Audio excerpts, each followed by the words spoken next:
Olá, boa tarde, queridos. A paz, como vocês estão? Chegando para mais um dia de provérbios, mais um dia de buscar sabedoria, mais um dia que a sabedoria, mamãe entrou, mais um dia que a sabedoria está te convidando a buscá-la, a amá-la, a desejá-la, mais do que o ouro, mais do que a prata, mais do que qualquer coisa que você considere como preciosa neste mundo. Acima de tudo isso está a sabedoria que vem de Deus, a sabedoria que é o próprio Deus, que é o próprio Senhor Jesus. E hoje nós vamos estudar aqui juntos, fazer uma leitura comentada do capítulo 7 de Provérbios. E vamos começar porque hoje eu tô empolgada. Papai entrou! Hoje eu tô empolgada aqui porque ontem eu tava aqui fazendo as anotações pro estudo de hoje, ontem à noite, né? Normalmente eu faço à noite depois que a Abigail dorme, e aí eu tava aqui empolgada fazendo as anotações, aí eu acabei de fazer as anotações, deitei para dormir, era 1h pouca da manhã mais ou menos, deitei para dormir. Quando eu deito para dormir, aí vem mais coisa na minha mente, né? Creio que o Espírito Santo trazendo ali mais coisa na minha mente. Aí levanto eu da cama, vem, sento e anoto mais coisas. Então eu vou tentar ser o mais rápido possível para transmitir tudo aquilo que veio ao meu coração para ensinar a vocês, né? Aquilo que de graça eu recebi, de graça eu quero dar a vocês, ainda que tenha me custado uma parte da minha noite de sono. Mas eu quero oferecer aqui para vocês de todo o meu coração e com todo o amor. Então, começando, Provérbios, vamos lá, ó, copinho d'água, beber logo, papel e caneta na mão e abra sua Bíblia em Provérbios capítulo 7. E vamos começar. Meu filho, guarde as minhas palavras e conserve os meus mandamentos em seu coração. Observe os meus mandamentos e você viverá. Guarde a minha lei como a menina dos seus olhos. Amarre-os aos dedos. Escreva-as na tábua do seu coração. Escrever na tábua do seu coração se refere a tudo aquilo que vai gerar o seu comportamento. Lembra que a gente falou para vocês que aquilo que entra pelas janelas da alma, né, pelos sentidos, a visão, é aquilo que vai gerar os seus pensamentos vão gerar os seus sentimentos, e os seus sentimentos vão gerar os seus comportamentos e vão gerar aquilo que você fala, aquilo que você transmite, aquilo que você comunica. E a comunicação não é pura e simplesmente aquilo que você transmite verbalmente. Existem várias formas de comunicação e aquilo que você fala é a menor parte dela. Os seus olhos comunicam, a forma como você se gesticula, a forma como você veste, tudo comunica. E tudo isso vai ser a partir daquilo que estiver escrito na tábua do seu coração. Então, por isso aqui a palavra está dizendo: conserve os meus mandamentos em seu coração. Né? Então é isso que você precisa escrever nas tábuas do seu coração. Ele fala assim: guarde a minha lei como a menina dos seus olhos. Olha que interessante, a palavra fala que nós somos a menina dos olhos de Deus. Então o que ele está querendo dizer assim: da mesma forma como eu guardo vocês como a menina dos meus olhos, guarde aquilo que é importante para mim também como a menina dos olhos de vocês, que é a minha palavra. Jesus, ele é a palavra. Então conserve isso guardado em seu coração com todo zelo, para que você possa manter pura as suas fontes da vida. Sobre tudo que você deve guardar, guarda o teu coração, porque dele procedem as fontes da vida. Então guarda isso de todo o seu coração. Então vamos continuar. Versículo 4.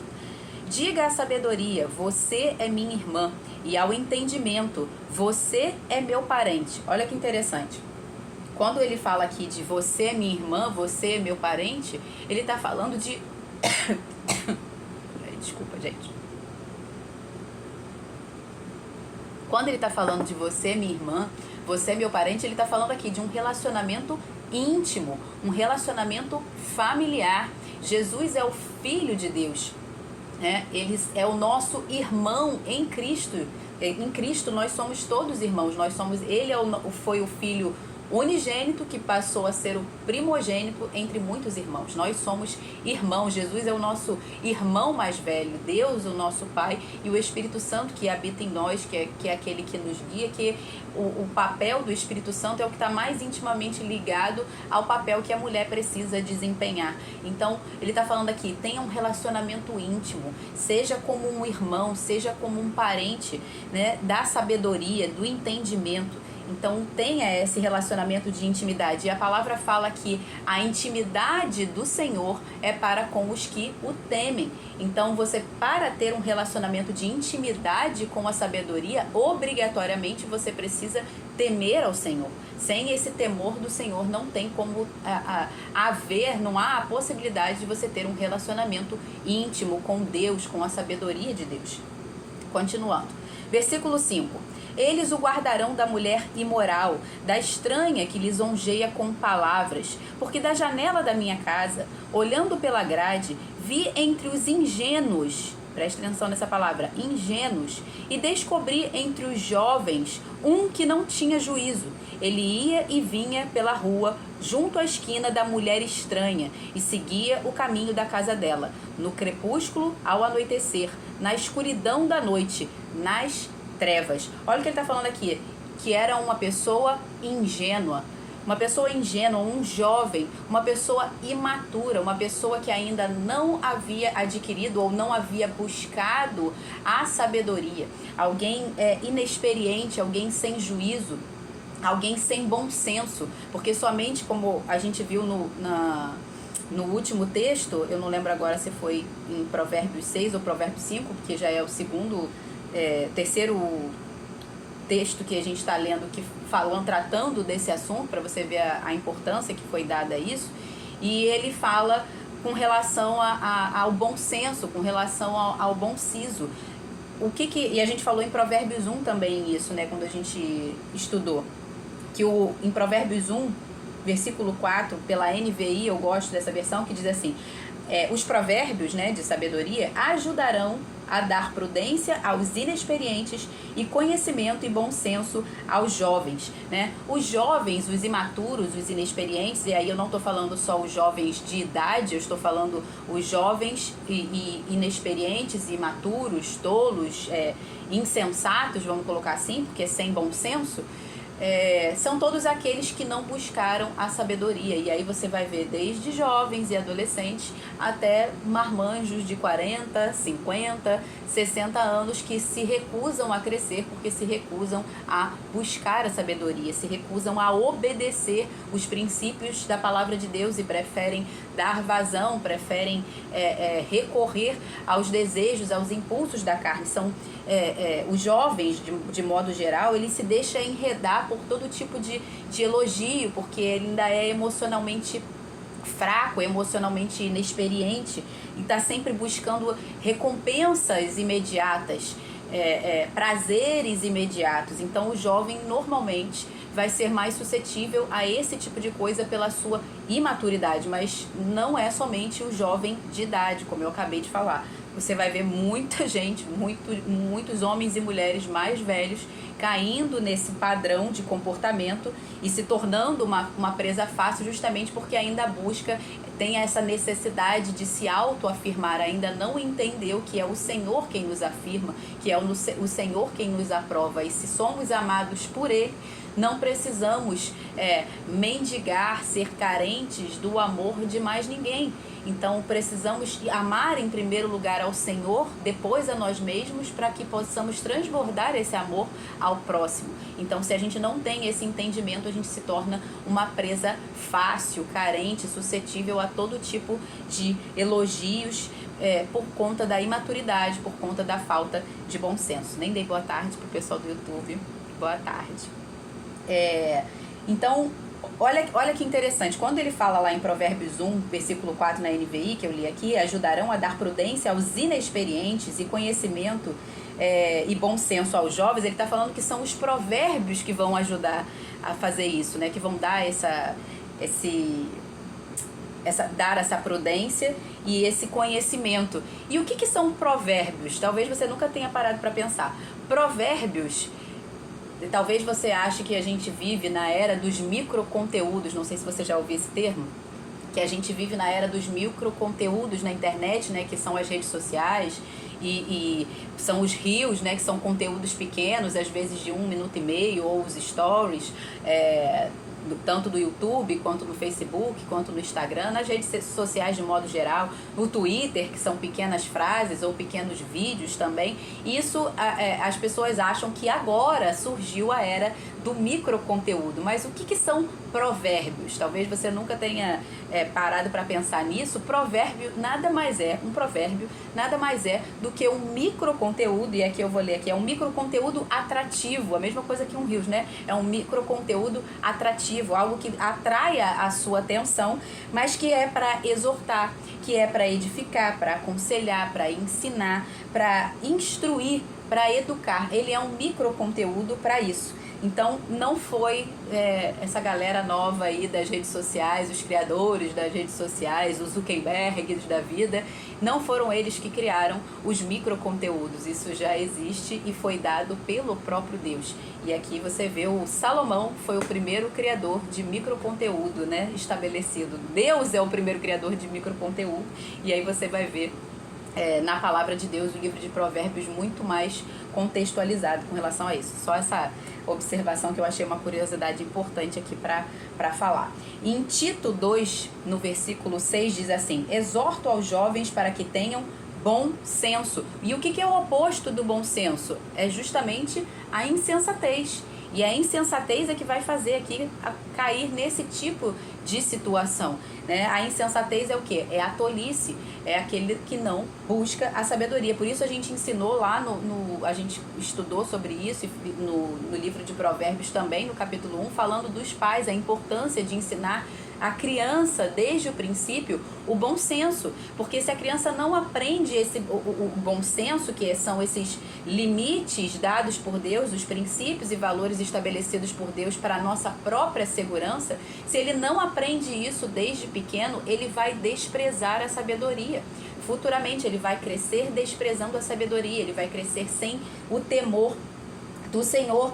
Então, se tornando o quê? Um insensato, um tolo. Então, pais, vocês precisam, aqui vai o alerta novamente, que os pais precisam desenvolver um relacionamento com os filhos de pais e filhos. Não é de coleguinha, não é de amiguinho. Você vai ver lá em Malaquias, por exemplo, eu nem anotei aqui, então não vou te dar o endereço porque eu vou acabar errando. Você vai ver em Malaquias, por exemplo, que nos últimos dias o que vai ser trazido no avivamento é o Senhor convertendo o coração dos pais aos filhos e dos filhos aos seus pais, para que ele não venha e fira a terra com maldição. Porque esse relacionamento de pai e filho está sendo relativizado, está sendo transformado em um relacionamento de coleguinha, de amiguinho. E não faz o menor sentido, porque o seu filho não pode de forma alguma, o seu filho, a sua filha, não pode de forma alguma obedecer o coleguinha. Como é que ele vai obedecer o coleguinha? Não é esse o tipo de relacionamento de um coleguinha, de um amiguinho. Não é um relacionamento de obediência, não é um relacionamento de responsabilidade, um relacionamento de maturidade, de proteção, de governo, de direção. O relacionamento de coleguinhas não envolve responsabilidades. E o seu relacionamento com o seu filho envolve toda a responsabilidade. Então você não pode ser o coleguinha do seu filho, você não pode querer a aprovação do seu filho e achar que, não, mas se eu disser não, ele não vai me amar, se eu não fizer o que ele gosta, ele não vai, ele vai crescer sem gostar de mim. Que raio de necessidade, de carência é essa? Resolve a sua vida com seu pai. Se você não se sentiu amado pelo seu pai ou pela sua mãe, vai lá e resolve isso, ressignifica isso, porque você está fazendo um mal terrível para o seu pai e para sua mãe. E se você acha que ser amigo do seu filho é você ser o coleguinha dele, é você ser o pai ou a mãe boazinha, o pai e a mãe legal, que faz tudo que o filho quer e que não diz não para o seu filho, você vai criar um monstro. Você vai criar um monstro. E isso vai repercutir não só na sua casa, na sua família, mas para toda a sociedade, para toda a nação. Tem uma frase que eu gosto muito, e que agora eu não vou me lembrar a autoria dela, porque eu também não anotei aqui, mas eu lembrei agora, que fala assim, tempos difíceis fazem homens fortes fazem tempos fáceis. Tempos fáceis fazem homens fracos e homens fracos geram tempos difíceis. Então não sejam fracos, para que você não gere filhos fracos que vão gerar tempos difíceis. Hoje nós estamos vivendo tempos difíceis, porque quando os pais deveriam estar instruindo seus filhos e sendo pais verdadeiramente, estão sendo fracos. Estão sendo fracos porque não ressignificaram. E eu não estou falando aqui de abusos, não estou falando aqui de excessos, não estou falando de autoritarismo. Estou falando de governo, de autoridade, de direção, que é o que todo filho precisa, de limites, de princípios e valores muito bem estabelecidos intencionalmente. Então não seja o coleguinha do seu pai, do seu filho, porque se ele não aprender com você como se relaciona com uma autoridade, com temor, com respeito, ele também não vai saber se relacionar com Deus com temor. Ele também não vai ter um relacionamento de intimidade com o Senhor. E o que é a falta de sabedoria? O que é a tolice? É justamente a falta de intimidade com a sabedoria. É não ter esse relacionamento íntimo com a sabedoria. Ele vai desprezar isso, ele não vai tomar isso como de valor para ele, porque você não deu valor a isso, desprezando a sabedoria e não sendo o pai e a mãe que o seu filho deveria ser. Se tornou coleguinha. Por exemplo, em Hebreus 5:8, na parte B, diz que Jesus, até mesmo Jesus, ele aprendeu a obediência pelas coisas que ele sofreu, mesmo sendo filho. Então, o seu filho precisa aprender a obediência pelas coisas que ele sofre, pelos nãos que ele recebe, pelos limites que são estabelecidos. Isso, naquele determinado momento, vai gerar uma dor, vai gerar uma tristeza, mas não é uma tristeza segundo o mundo, é uma tristeza segundo Deus, que vai gerar bons frutos, que vão gerar limites, que vai gerar temor do Senhor. Então não tenha medo de dizer não para o seu filho, não tenha medo de frustrar o seu filho. E eu louvo a Deus aqui pela vida da minha mãe. Mãe, muito obrigada mais uma vez por todos os nãos que você me deu, por toda a correção que você me deu, não só a mim, mas as minhas irmãs. Eu louvo a Deus por isso e hoje eu posso dizer novamente, eu amo a disciplina. Eu amo a disciplina porque eu sei a importância dela e eu sei o estrago que faz na vida de alguém não ter a disciplina. Eu tô lembrando agora aqui, eu tô lembrando de muitas coisas, hein, gente? Vai ficar longo esse negócio. Eu tô lembrando aqui de um fato que eu já ouvi diversos pastores citando isso e eu não sei se isso é um fato, na verdade, ou se é uma parábola, vamos botar assim, que é contada, né, que um homem, um rapaz, cometeu um crime gravíssimo, e agora que eu não me recordo, porque eu também não sei se é um fato ou se é uma história, então não vou lembrar por alto, mas vai dar para você entender. Ele cometeu um crime gravíssimo e foi condenado à pena de morte. E aí, por ter sido condenado à pena de morte, no último dia, quando a pena seria executada, ele tinha um último pedido e ele pediu para que ele pudesse ver a mãe dele. E quando ele esteve ali com a mãe, ele pediu para a mãe um abraço. Lembrando, eu não sei se essa história procede e nem se é exatamente assim, mas é só para fazer você entender e ilustrar aqui o que eu estou dizendo. Ele deu um abraço na mãe e ele mordeu, e eu não lembro se arrancou a orelha da mãe, e ele falou para a mãe dele: por que você não me corrigiu? Por que você não me ensinou? Por que você não me instruiu? Porque a mãe, ele reconheceu ali a falha na mãe de ter se omitido, de não ter corrigido, de não ter falado não quando era necessário. E isso levou a ele a um caminho de desgraça, um caminho de tolice, um caminho de alguém que não respeita qualquer tipo de autoridade, porque não tem temor do Senhor e logo não vai entender que toda autoridade é instituída e estabelecida por Deus, a começar por pai e mãe. Então, isso é muito importante. E aqui ele está falando num contexto de alguém que foi seduzido por uma mulher imoral, mas isso vale para sedução em qualquer área, seja para as drogas, seja para relacionamentos que não vão edificar qualquer área da vida dos seus filhos, qualquer área.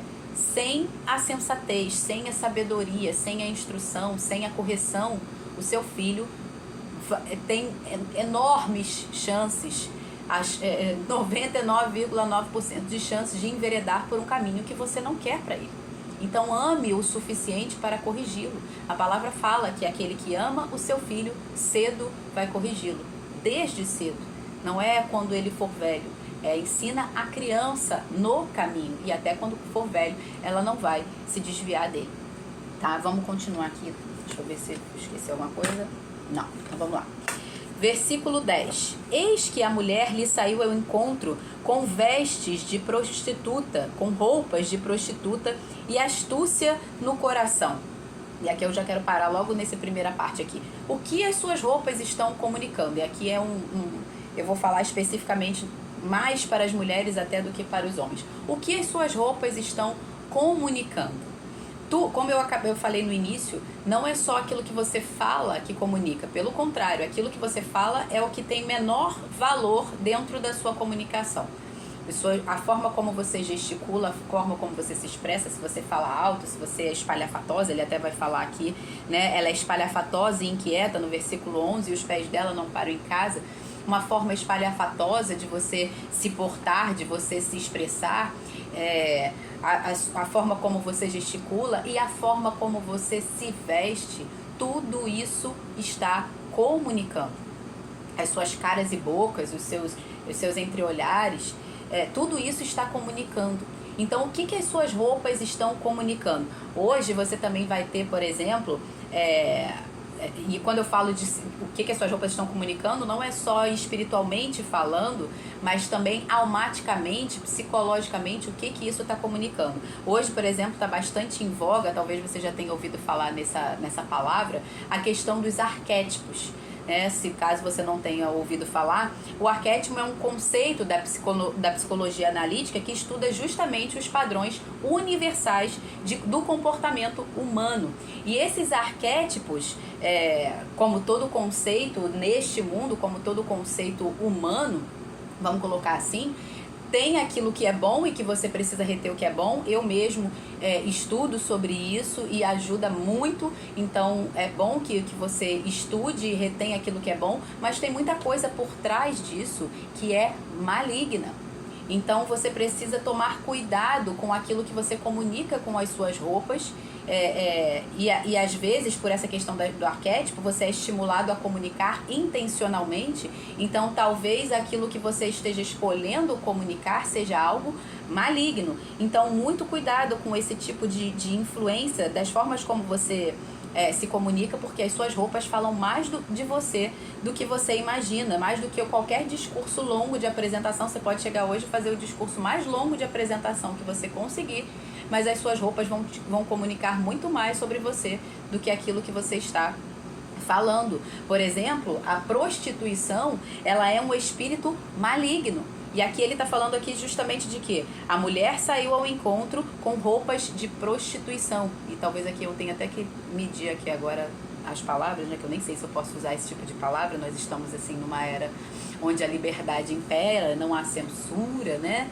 Então, eu acho que é tranquilo a gente falar qualquer palavra aqui. Então eu vou tentar falar de outro jeito aqui essas palavras para não correr o risco, não hoje, porque o alcance talvez não vai ser tão grande, mas futuramente, para que esses vídeos não sejam cancelados ou censurados por conta de alguma palavra. Então vou tomar cuidado aqui e você me entenda, tá? Então esse espírito vou botar aqui meretriz, vou mudar o termo, né? Botar um termo bíblico. Ele é um espírito maligno. E esse jovem sem juízo, imaturo, sem bom senso, deixa eu só continuar a leitura para você entender o contexto, tá? Eu só tinha lido aqui o versículo 10. Eis que a mulher saiu ao seu encontro com roupas de prostituta e astúcia no coração. Ela é espalhafatosa e inquieta. Os seus pés não param em casa. Verso 12. Ora está nas ruas, ora nas praças, espreitando por todos os cantos. Ela agarrou o jovem e o beijou, e com o maior descaramento lhe disse... Cadê? Onde é que eu botei? Até o 15. E com maior descaramento lhe disse: eu tinha de oferecer sacrifícios pacíficos. Hoje paguei os meus votos, por isso saí ao seu encontro. Vim procurá-lo e agora o encontrei. Então, esse espírito de... A gente está em Provérbios 7, Débora. Provérbios capítulo 7, eu li agora do verso 10 até o verso 15. Então, gente, se vocês tiverem perguntas para colocar aqui embaixo, eu acho que aqui tem um balãozinho com ponto de interrogação. Se vocês quiserem fazer pergunta, se vocês tiverem alguma dúvida, igual a Débora, pode botar também nos comentários, porque como não tem muito comentário, eu vou conseguir ver. E se eu não ver, bota de novo a pergunta aí até que eu consiga ver, tá? Então, esse jovem sem juízo, sem bom senso, ele se tornou o sacrifício. Olha aqui o que ele tá falando aqui, que ela tá falando aqui, ó. Eu tinha de oferecer sacrifícios pacíficos, hoje paguei os meus votos. Por isso saí ao seu encontro, vim procurá-lo e agora eu encontrei. Esse espírito maligno fez essa mulher, para quem essa mulher fez um voto, fez essa mulher vir, de nada, amor, fez essa mulher vir buscar esse jovem sem bom senso, imaturo, sem juízo, e esse jovem se tornou o sacrifício do voto que ela tinha que pagar. Olha como é que é diabólico, olha como é que é maligno. Esse rapaz sem juízo se tornou um sacrifício para esse espírito maligno, que é esse espírito de meretriz, vou falar esse nome, que você já vai entender. E aí talvez você pense assim, você como homem que vai vir a ouvir isso aqui, ou como mulher, talvez você pense assim, mas Camila, eu nunca paguei uma prosti, né, você sabe, tuta, pra nada. Eu nunca fiz isso, eu nunca caí nesse tipo de cilada, nesse tipo de armadilha. Mas é provável que talvez você já tenha caído em outra armadilha, que é o da você sabe, grafia, vou botar assim, vou dar um outro nome para isso aqui, atos libidinosos digitais, pronto, vou colocar com esse outro termo para você entender que eu tô falando de pornografia, tá? Para não ter problema aqui. Então, esses atos libidinosos digitais, talvez você já tenha caído nele, porque são muitas pessoas. São muitas pessoas. E aqui eu peço também novamente atenção aos pais. Não deem celular aos seus filhos. 90%, 80%, 90% dos jovens e das crianças que têm acesso a celular já acessaram esse tipo de conteúdo digital, de atos, né, libidinosos digitais. Então, muito cuidado, porque às vezes a criança pesquisa uma coisa que não tem nada a ver, que às vezes ela pesquisou uma coisa num desenho, mas vai aparecer algum tipo de coisa para ela que não é aquilo que você deseja para o seu filho, e você vai achar que tá tudo bem e não está. E esse tipo de conteúdo, para sair da mente de uma criança, leva em média, agora eu não me recordo se são 5 ou 7 anos, mas é algo desse tipo, assim, demora muito tempo para isso sair do subconsciente de uma criança. Então, muito cuidado. Eu não aconselho nenhum pai, nenhuma mãe dar celular a filho, criança ou adolescente. Aí nesse ponto eu vou fazer igual a minha mãe, né? Quando a gente era mais nova, na época não existia celular, mas a gente queria computador, a gente pedia computador. Aí minha mãe falava assim pra você, quando você crescer, estiver trabalhando, tiver dinheiro para comprar o computador, você compra. Eu não vou dar, né? E já teve uma situação da minha filha me pedir celular e eu falei pra ela, filha, eu te amo tanto que eu nunca vou te dar um celular. Eu nunca vou te dar um celular, porque eu te amo demais para isso. Eu quero cuidar de você, eu quero proteger você até ao tempo em que você tiver maturidade para isso. Nem nós, às vezes, temos maturidade para isso. A prova disso é que muitos de nós estão viciados na internet. Muitos de nós estão viciados em microconteúdos, em Reels, em TikTok, em dopamina barata. Isso aqui é tão viciante quanto uma droga, quanto o açúcar. Então, se nem nós que já temos o nosso, botar aí os maiores de 25 anos, que já tem o córtex pré-frontal formado, se nós caímos no vício, você imagina isso para um cérebro que ainda nem está totalmente formado, o dano que isso pode trazer. E eu não estou falando só do dano do vício ou do dano da possibilidade de um acesso a esses atos libidinosos digitais, mas eu estou falando de prejuízos cognitivos, que a gente ainda não faz ideia do mal que isso vai causar. E eu sou muito rígida com isso, tá aqui meu pai, minha mãe, minha irmã, que não deixa mentir. Eu sou muito, muito chata, você pode me chamar de chata, de insuportável, que você tá querendo criar sua filha numa bolha. Vou criar a minha filha numa bolha, problema, faz o que você quiser com seu filho, mas com a minha filha eu vou criar numa bolha sim. Até Jesus foi criado numa bolha, você não soube nada da vida de Jesus até os 12 anos, até o início do ministério dele. Então, vai ser criado numa bolha, até porque a gente não precisa ensinar o nosso filho a maldade, a gente precisa ensinar a verdade, e ele automaticamente vai distinguir aquilo que é errado quando ele vê. Tem um exemplo que o meu pastor dá, o pastor João Luiz, que eu lembro disso desde o início da conversão, que ele fala desse exemplo, né? Que um bancário, por exemplo, um caixa de banco, você não precisa fazer para ele um treinamento sobre como ele identifica a nota falsa, porque ele diariamente ele tem tanto contato íntimo com a verdadeira, ou seja, o seu contato íntimo tem que ser com a verdade e não com a mentira. Ele tem tanto contato ali o dia inteiro com a verdadeira, e eu falo por experiência própria, porque eu já fui bancário, já fui caixa de banco, que ele pode estar passando as notas na maior velocidade ali no dedo. No toque, ele vai sentir quando tiver uma nota falsa, ele vai botar, opa, essa aqui é falsa. Então é isso que você precisa fazer com seus filhos. Você precisa apresentar para ele a verdade. Você precisa apresentar para ele aquilo que é puro, aquilo que é amável, aquilo que é verdadeiro, aquilo que é de boa fama. Se alguma virtude existe, se algum louvor há, precisa ser isso a ocupar a mente do seu filho.